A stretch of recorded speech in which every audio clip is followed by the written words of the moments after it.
Olá, muito bom dia! São 9h02 nesta sexta-feira, dia 9 de janeiro de 2026. Eu, Ronald Segundo, entrando ao vivo com você aqui no Diário da Manhã, em direto do Complexo de Comunicação da Assembleia Legislativa. Bom dia a você, telespectador do canal Digital 9.2, TV Assembleia do Maranhão. Bom dia também à turma boa que nos acompanha pela frequência 96.9 FM, Rádio Assembleia do Maranhão, agora em conexão com a Rádio Senado. E você que nos acompanha através das plataformas digitais, especialmente pelas redes sociais da Assembleia Legislativa do Maranhão, pelo canal oficial da TV Assembleia Maranhão no YouTube.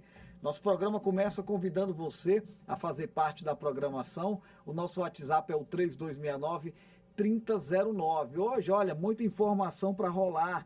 Sextou, hashtag só que não é como a gente costuma brincar por aqui, por quê? Porque tem muito trabalho ainda nesta sexta-feira, e aí a gente vai trazer informações daqui a pouquinho sobre uma visita institucional, representante institucional da Assembleia Legislativa do Estado do Amapá esteve na Assembleia Legislativa do Maranhão, momento de troca de experiências, conheceu a estrutura do Palácio Manuel Beckmann. A gente vai trazer os detalhes desse encontro entre os parlamentos do Estado do Amapá e do Estado do Maranhão.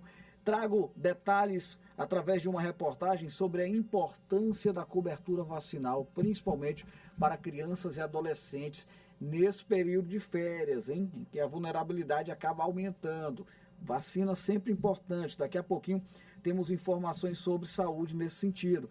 Vou receber aqui Luiz Henrique, secretário de Estado do Trabalho e Economia Solidária do Maranhão. A gente vai falar sobre a geração de empregos, oportunidades, como é que está esse cenário no estado do Maranhão, né? Um balanço do que aconteceu dentro desse setor ao longo de 2025, os investimentos do governador Carlos Brandão nesse sentido. Daqui a pouquinho, portanto, o secretário de Estado do Trabalho e da Economia Solidária, Luiz Henrique, que inclusive já está aqui no Complexo de Comunicação da Casa, concedendo entrevista aos nossos colegas da rádio, do site, das redes sociais e também da TV Assembleia. Daqui a pouquinho ao vivo comigo, tá bom? Tem previsão do tempo, tem trânsito ao vivo, tem muita informação. Vamos fazer um contato ao longo da nossa programação do Diário da Manhã com a jornalista Kate Almeida. Está na cidade de Bacabal, atuando na cobertura dos trabalhos lá da Secretaria de Estado da Segurança Pública, as forças de segurança do Maranhão empenhadas nas buscas que envolvem o desaparecimento das 3 crianças. A gente lembra que o Cauã, mais velho, já foi encontrado, né? Mas aí, lamentavelmente, ainda temos 2 crianças perdidas. Há indícios que essas crianças estão em mata fechada. E aí a Secretaria de Estado da Segurança Pública, juntamente, claro, com a integração da Polícia Militar, do Corpo de Bombeiros, né, as comunidades também envolvidas nesse trabalho, estão atuando nas buscas. E aí a jornalista Kate Almeida vai entrar com a gente ao vivo ao longo do Diário da Manhã, atualizando as informações. Vamos começar o programa, claro, sempre contando com a sua audiência, e que seja uma sexta-feira repleta de boas notícias para todos nós. Eu já começo o Diário da Manhã de hoje trazendo informações da visita do diretor institucional da Assembleia Legislativa do Estado do Amapá em Brasília. Ele representa o Legislativo do Amapá lá em Brasília e esteve com a gente aqui no Complexo de Comunicação da Assembleia Legislativa, na verdade visitando toda a estrutura do Palácio Manuel Beckmann, sede do Parlamento Maranhense, em um momento de troca de experiências com os servidores da casa. O representante institucional da Assembleia Legislativa do Amapá visitou os principais setores da Assembleia do Maranhão, entre eles o Memorial do Legislativo Maranhense, deputada Zuleide Bogé, e o plenário Najib Aikel. A visita de cortesia foi para conhecer a estrutura moderna e as ações do Parlamento Estadual Maranhense. A Assembleia Legislativa do Maranhão, nós já temos essa informação, ela é a vitrine do Parlamento Estadual do país, do Brasil. Vocês estão de parabéns aqui. E nós somos uma Assembleia jovem, né? Nós somos a Assembleia do Amapá, que tem apenas 34 anos, né? E a gente veio aqui para conhecer essas experiências exitosas que vocês têm aqui, de estrutura física, de funcionamento, e copiar isso aqui, implementar na nossa Assembleia lá. E a gente quer trazer essas experiências aqui boas que eu estou vendo aqui, o plenário, o memorial, a creche, né? A gente quer levar essas boas ações aqui da Assembleia, essas experiências aqui inovadoras para a gente levar lá para o nosso jovem parlamento do Estado do Amapá. Ele foi recebido pelo deputado estadual Wellington do Curso, que preside a Comissão de Recesso Parlamentar, e pela chefe de gabinete da presidência da Casa, Bárbara Mendonça. Eu estou na Comissão de Recesso da Assembleia, que vai do dia 17 até o dia 1º de fevereiro. Dia 2 de fevereiro, retomando as atividades, segunda-feira, a partir das 16 horas, e todo esse período a Assembleia Legislativa está aberta. Aberta para a população, aberta para autoridades, para visitantes. Hoje recebendo o Eupídio, que é do estado do Amapá, representante institucional em Brasília. O estado do Amapá já esteve outras vezes visitando a Assembleia Legislativa do estado do Maranhão. Eu, que conheço a Assembleia Legislativa também do Amapá, sou representante da UNALI e vice-presidente do Parlamento Amazônico. Então conheço todos os estados da região norte do país. E é uma honra estar recebendo um representante de um outro estado aqui na Assembleia Legislativa. É com grande satisfação que a gente apresenta a estrutura da Assembleia como um todo, partindo da presidência. Ele foi ao nosso memorial já, vai conhecer o nosso setor de saúde, né, toda a estrutura da parte da Escola do Legislativo, conhecer o plenário também, a nossa comunicação. E estamos aqui abertos para trocas de diálogo e parcerias para que ele possa levar todas essas ideias ao Amapá. O representante institucional da Assembleia do Amapá também conheceu a Escola do Legislativo, a creche Escola Sementinha. A visita encerrou no prédio do Complexo de Comunicação do Parlamento, onde ele conheceu o funcionamento da TV e Rádio Assembleia, da internet e redes sociais, e o trabalho dos profissionais do setor responsável por levar informação sobre a Assembleia do Maranhão a ouvintes, internautas e telespectadores. Para a gente é uma satisfação receber o representante institucional da Assembleia Legislativa do Estado do Amapá em Brasília. É uma troca de experiências, né? Ele traz para a gente um aprendizado, com certeza vai levar daqui um pouco do que é a nossa estrutura, do que é a nossa rotina parlamentar, e com muito prazer nós recebemos ele aqui no Complexo de Comunicação, apresentando os setores da casa e mostrando um pouco de como é que funciona a nossa rotina de trabalho na coordenação de jornalismo. Eu conheço todas as 27 Assembleias Legislativas do país, todas eu conheço. Todas eu conheço. Aqui vocês são uma vitrine para o Brasil, de qualidade, de equipe proativa no trabalho. A comunicação aqui está de parabéns. Muitas salas de produção, muita gente produzindo, as pessoas entusiasmadas com o trabalho que faz. Então, assim, a gente volta para o Amapá com a melhor impressão possível de vocês aqui. Conexão importante entre o Parlamento maranhense e o Parlamento do Estado do Amapá. Nós agradecemos a visita do representante. Vamos falar sobre saúde. A gente sabe que o período de férias é um período de diversão, né? Um período de lazer, mas também um período de se intensificar a preocupação com relação às questões de saúde. E crianças e adolescentes podem estar vulneráveis nesse momento ainda, né? E aí a cobertura vacinal, né? A importância da vacinação é fundamental para evitar problemas.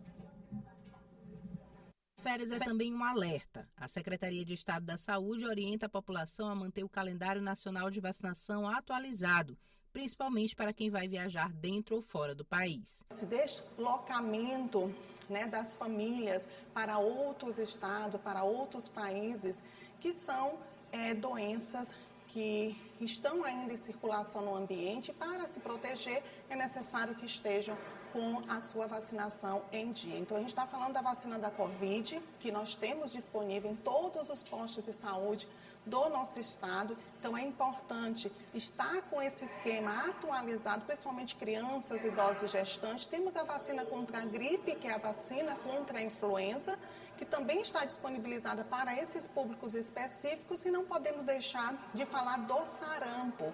Então, nós temos a vacinação contra o sarampo, que é a tríplice viral, que não só protege contra o sarampo, mas contra a rubéola e também a cachumba. A recomendação é reforçar a proteção contra doenças como sarampo, coqueluche, difteria, tétano acidental, poliomielite e febre amarela.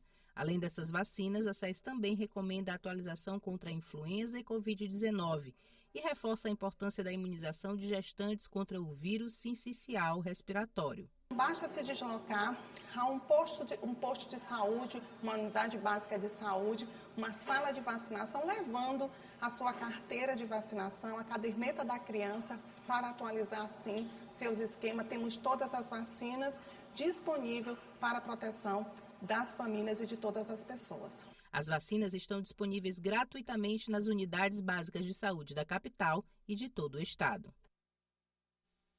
Tem vacina para todo mundo, viu? Importantíssima aí essa reportagem que traz um alerta para a população, principalmente para as crianças, adolescentes, né? Não é porque nós estamos em férias escolares que nós vamos relaxar com relação aos problemas de saúde. É importantíssimo que todo mundo atualize aí o seu calendário de vacinação. Nós vamos trazer agora uma pauta muito importante para o estado do Maranhão, geração de emprego e renda. Essa é a pauta do nosso quadro de entrevista desta sexta-feira. Entrevista.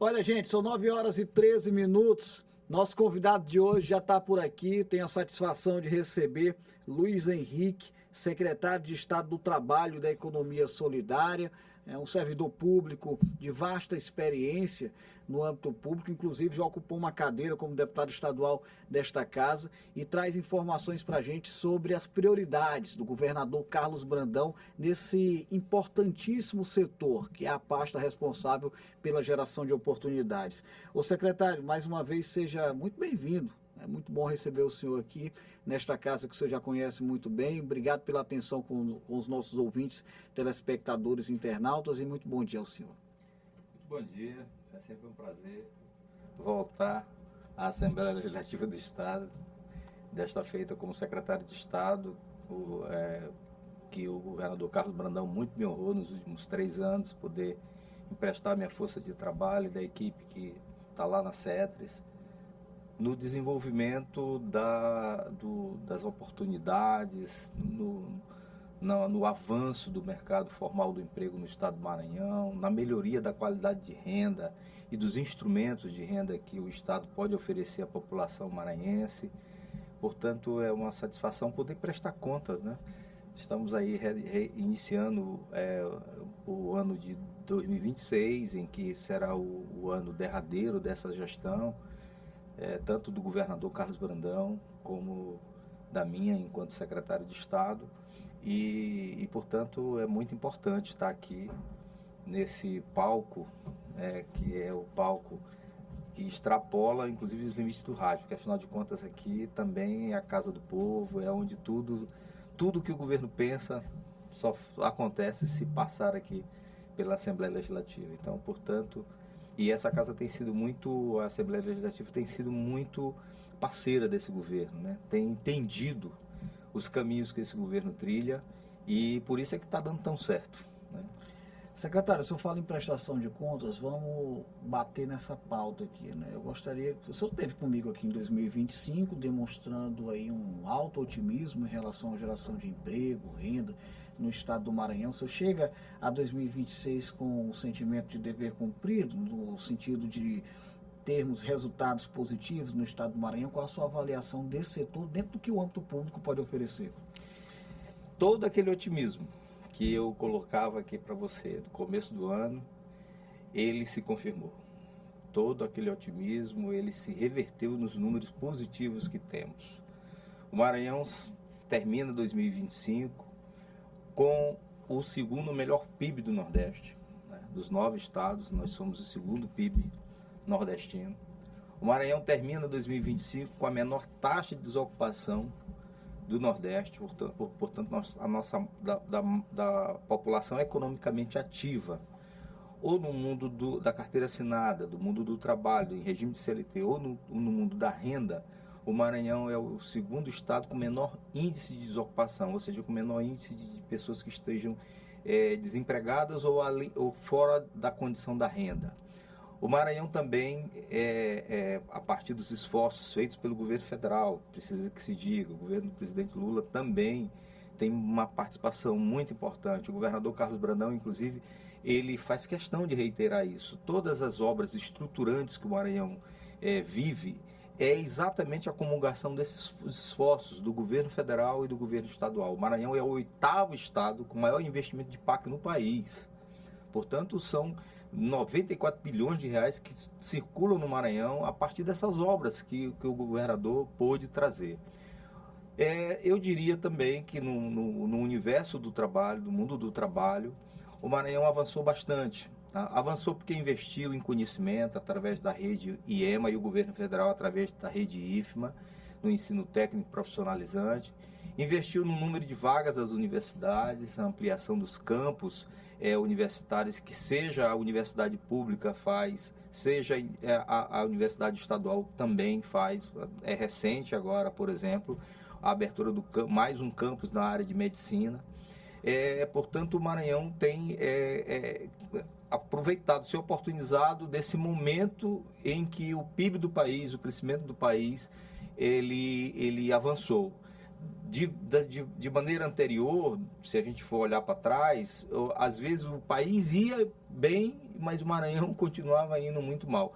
O governador Carlos Brandão colocou o Estado na perspectiva de que acompanhasse o ritmo do país. Não deixou, o Maranhão não ficou para trás, o Maranhão até avançou, porque o Maranhão hoje se destaca nessa questão, nessa relação de crescimento, considerando o PIB, o Maranhão é o segundo no Nordeste e o quarto do país, né?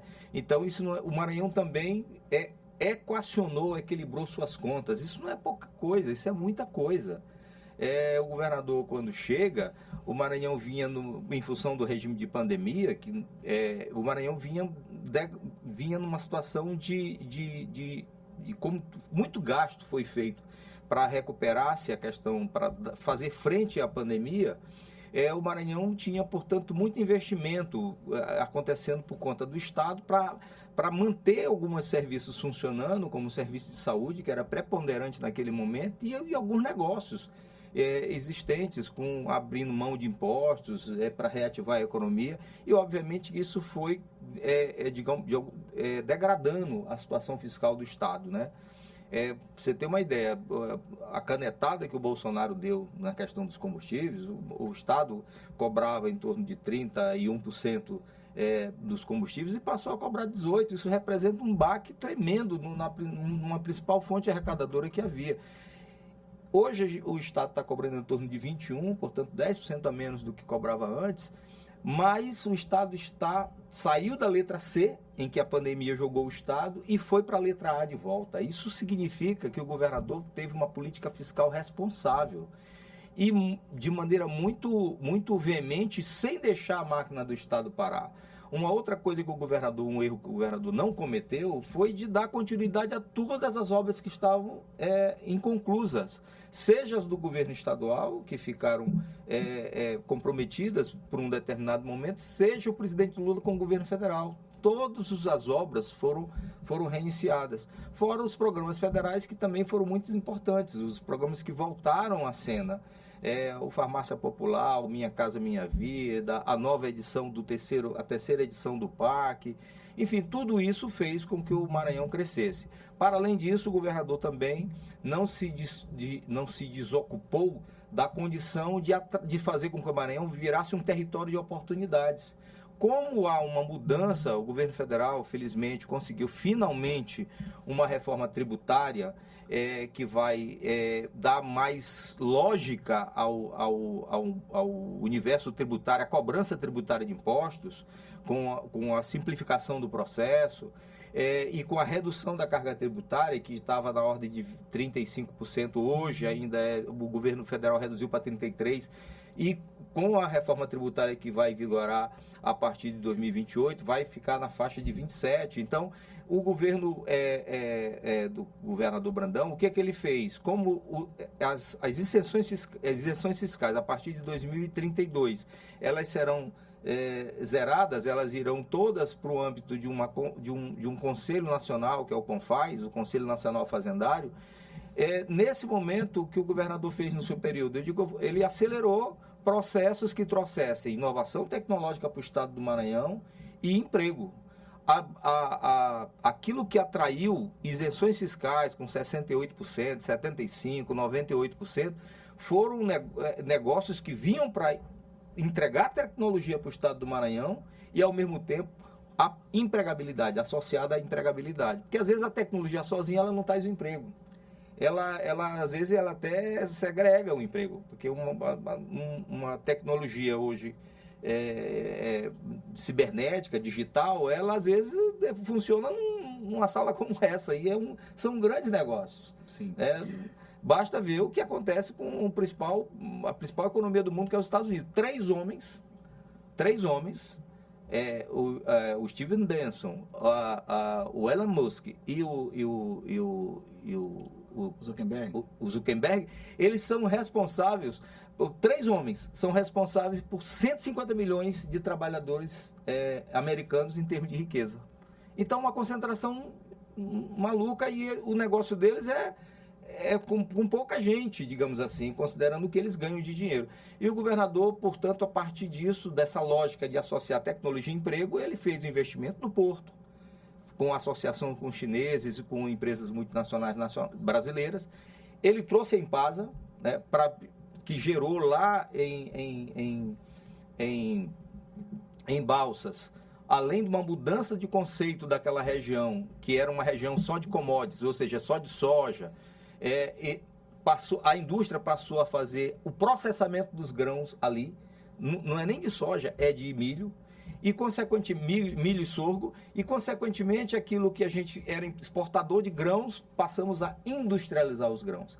Isso provocou 2.500 empregos na fase de instalação de um ano que aquela empresa ali se colocou, e hoje nós temos aquela empresa com emprego regular da ordem de 700 trabalhadores em diferentes níveis. E, portanto, o que aconteceu em Balsas vai acontecer em Graçaranha agora, quando em meados de julho a State Grid vai se instalar para fazer a primeira linha de transmissão de energia 100% limpa. E o mesmo fenômeno que aconteceu em Balsas, de empregabilidade no primeiro momento e sustentabilidade no segundo, vai acontecer. Portanto, se tem um legado desse governo, Carlos Brandão, e ele tem muitos legados. Uma ampliação da segurança alimentar com os restaurantes populares, que hoje estão em número de 206, a ampliação das escolas IEMAS, das escolas em tempo integrais, da melhoria da merenda escolar, enfim, da tecnologia chegando nas escolas de ensino médio com obras Estado, que, sem dúvida alguma, obras estruturantes e sempre consorciadas no projeto nacional que o governo federal estabeleceu, que o governador Brandão acreditou. Tudo isso provocou o legado que eu sustentei agora há pouco com os números que temos.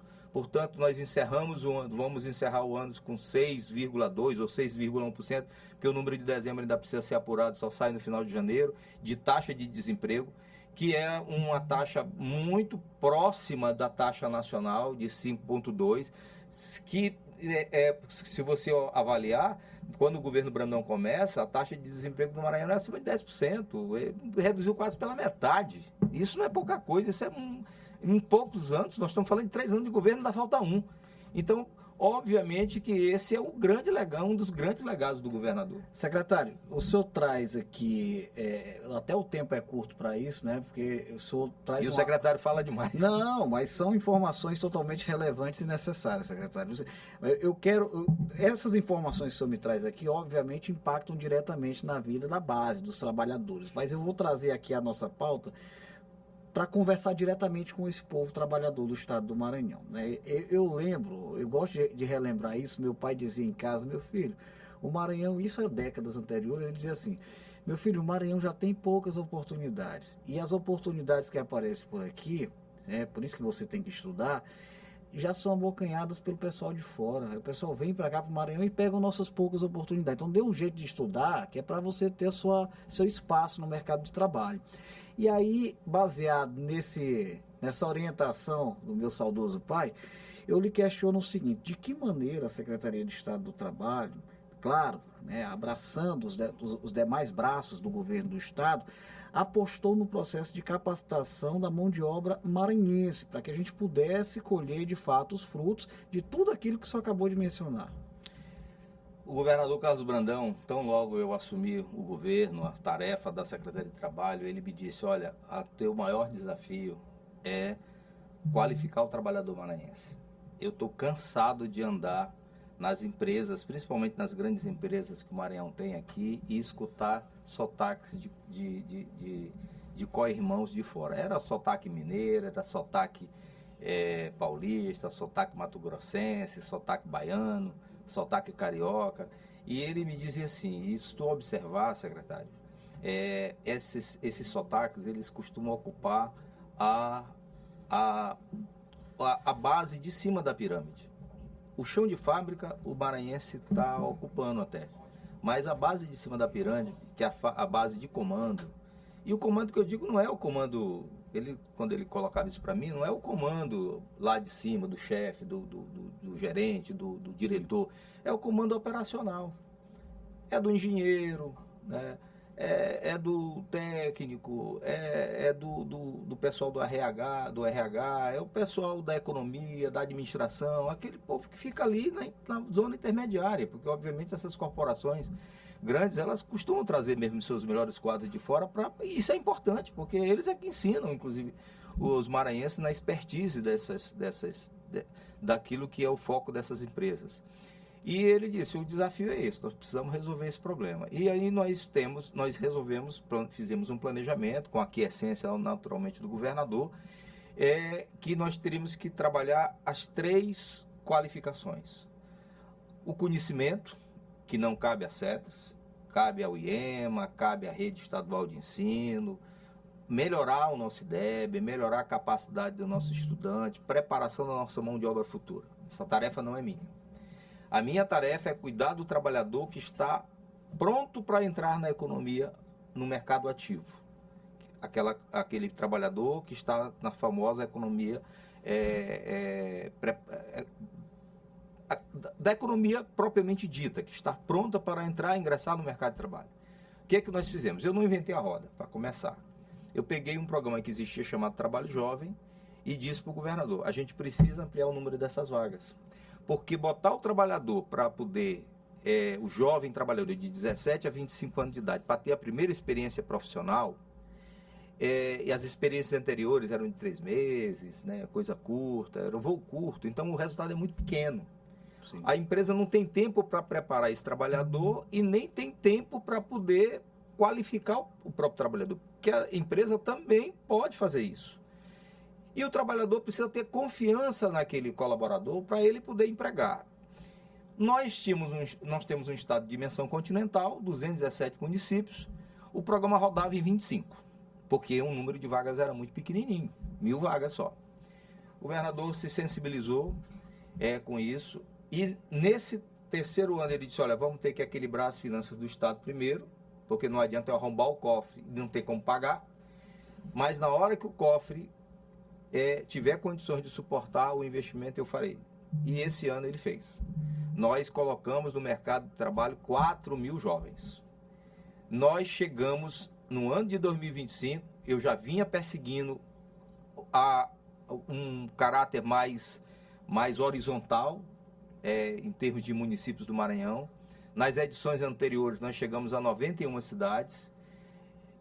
Em 2025, quando aumentou o número, o governador autorizou o acréscimo e além do acréscimo de 1.000 para 4.000, nós ainda fomos atropelados por uma fatalidade que foi a queda lá da ponte lá do Estreito, e o governador imediatamente, não foi eu que tive a iniciativa, foi ele que me chamou e disse, olha, vamos botar o trabalho jovem em caráter extraordinário para aquela região, para não desempregar ninguém. Uma maneira, inclusive, de amenizar os impactos. De amenizar os impactos lá. Ali foram empregados 900 e poucas pessoas.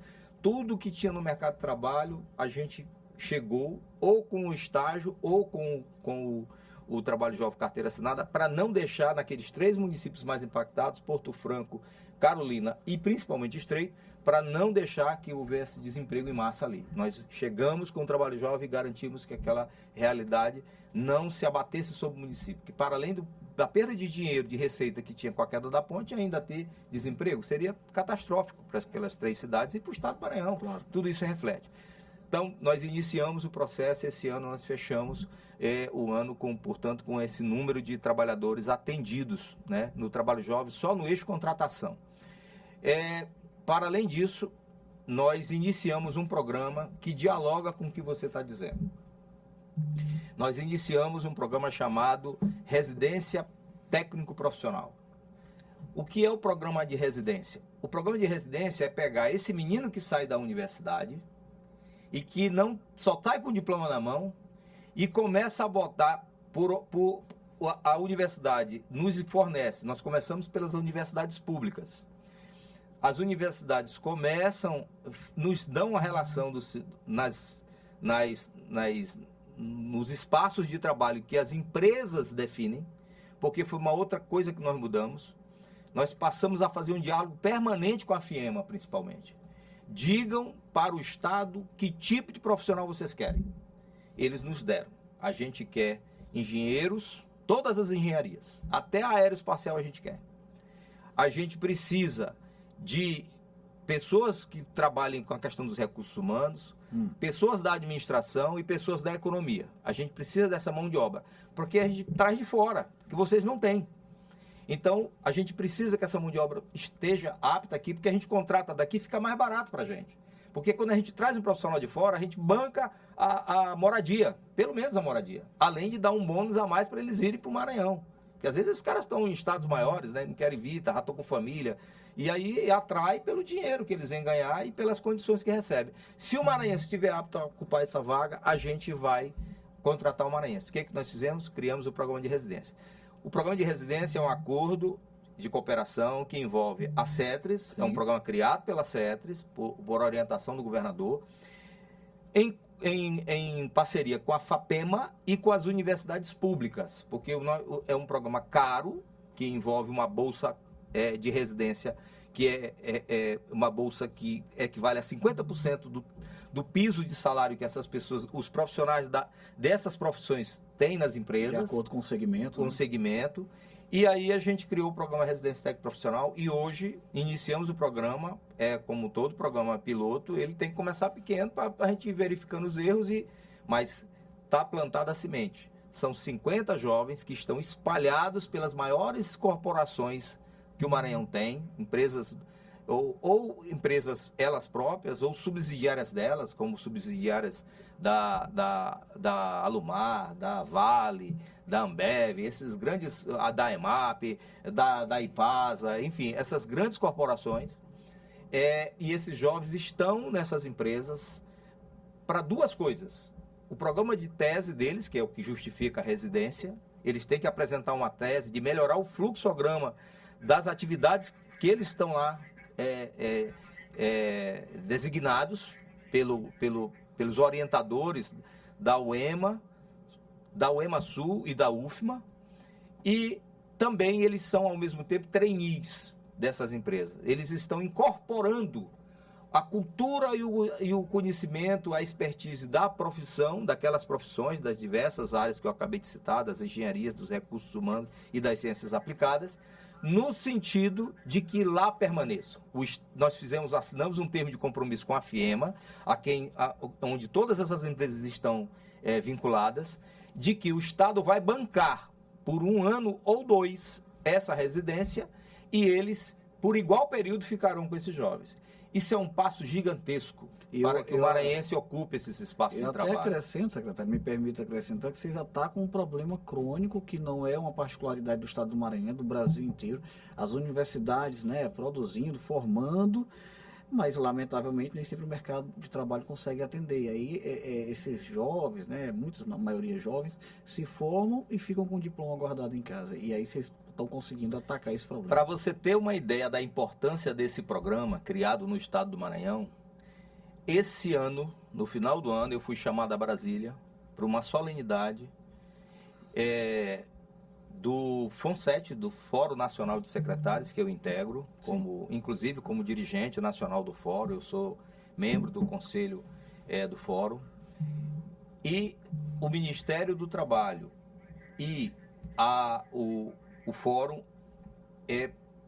elencaram algumas experiências no Brasil, que são experiências diferenciadas.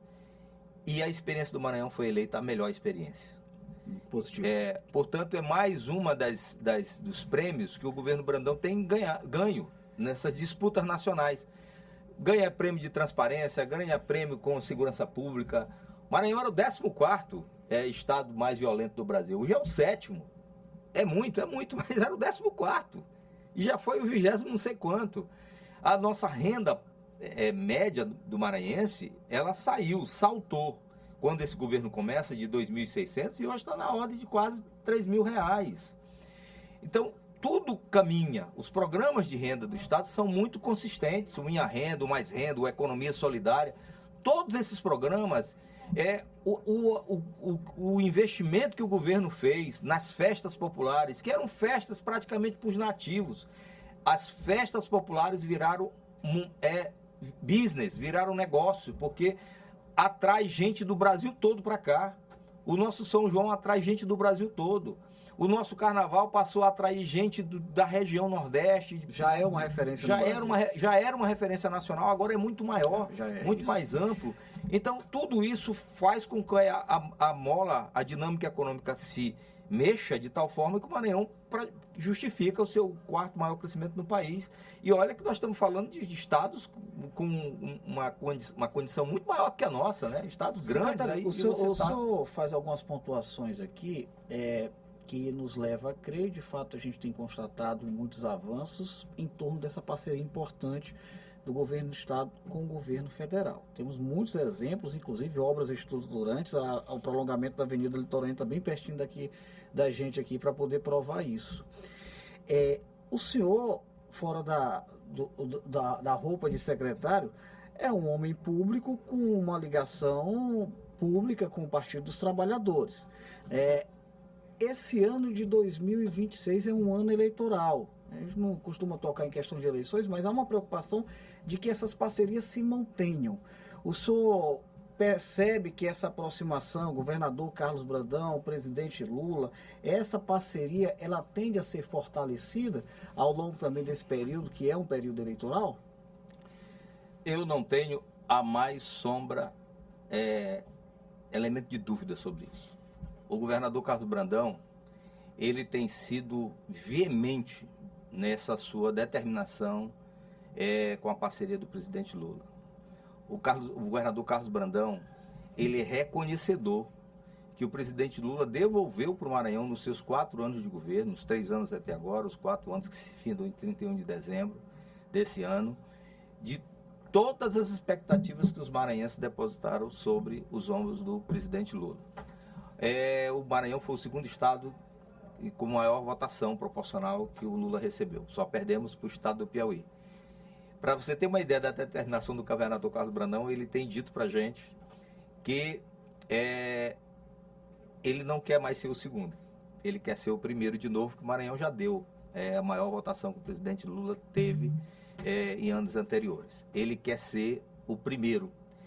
E ele está determinado a ser o timoneiro desse resultado a favor do presidente Lula, por entender que o presidente Lula faz um bem enorme ao país.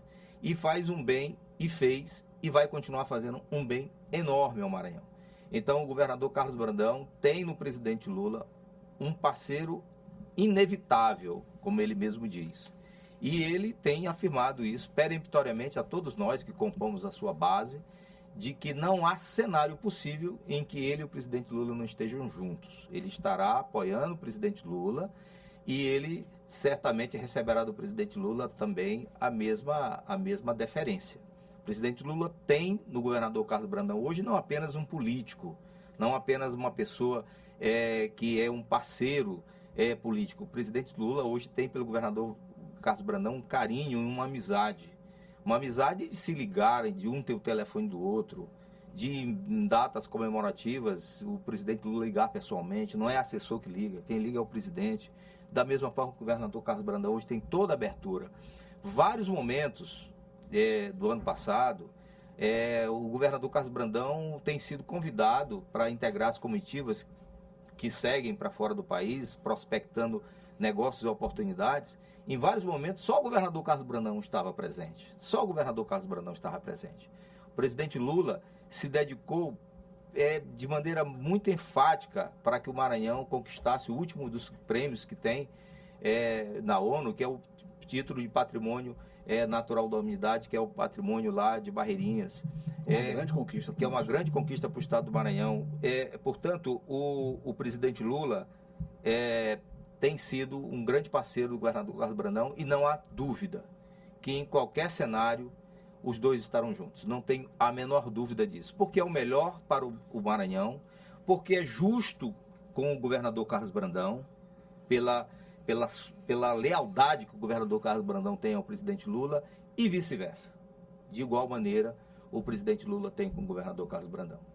Olha, eu quero agradecer aqui ao secretário de Estado do Trabalho e da Economia Solidária, Luiz Henrique. Né, Lula, não tire o Lula, Luiz Henrique Lula, pela atenção de sempre com os nossos ouvintes, internautas, telespectadores. Leve nosso abraço aos servidores da Secretaria.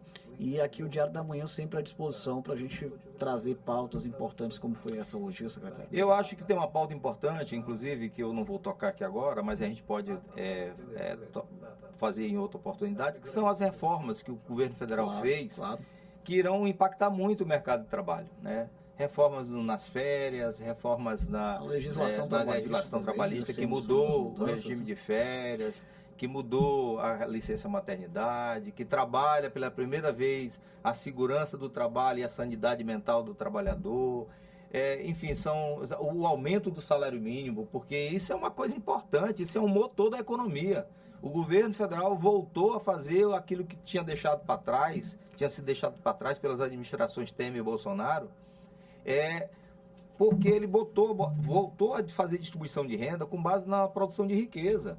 Não é só mais inflação que corrige o salário mínimo, é também o crescimento do país. Porque o país cresceu e de igual medida esse valor de crescimento, 3, 3,5, 2 e pouco, como vai ser esse ano, ele vai se acrescendo ao valor do salário mínimo referente ao período anterior.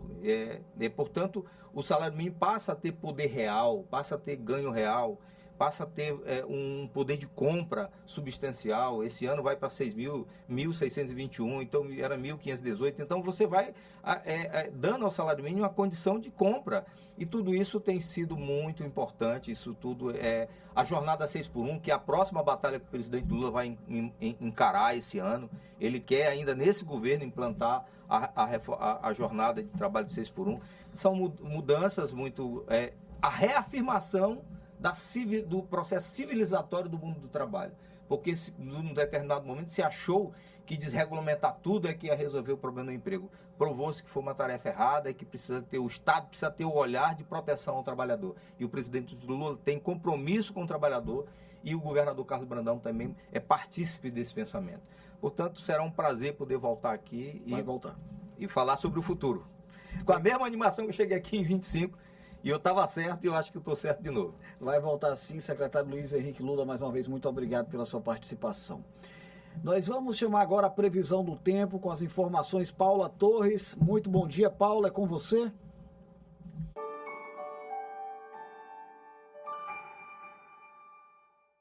Oi, muito bom dia para você e para todo mundo que nos acompanha aqui no Diário da Manhã. Sexta chegou com aquele clima que a gente ama no Maranhão. Meio surpresa, meio verão, meio chuvinha rápida em alguns lugares. Então já deixa o guarda-chuva por perto, mas sem perder a animação, porque o fim de semana já está batendo na porta. Aqui na capital, São Luís, amanhã começou quente e o dia segue assim, com temperatura entre 25 e 31 graus. Teremos sol, mas com muitas nuvens e alguns momentos de céu mais fechadinho.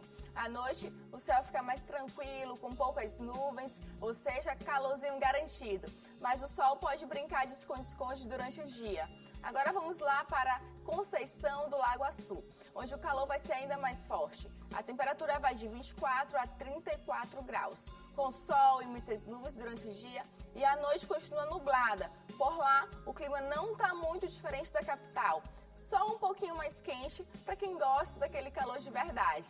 E seguindo para a Ceilândia, onde o dia também será de sol com muitas nuvens, alternando com períodos de céu nublado, tanto na tarde quanto na noite. A temperatura por lá varia de 21 a 30 graus. Então, o calor é forte, mas com um arzinho mais ameno do que em outras regiões. Sexta de clima misto, mas com energia boa para começar o dia. Se organiza, se hidrata e eu te encontro mais tarde no F1 para atualizar essa previsão.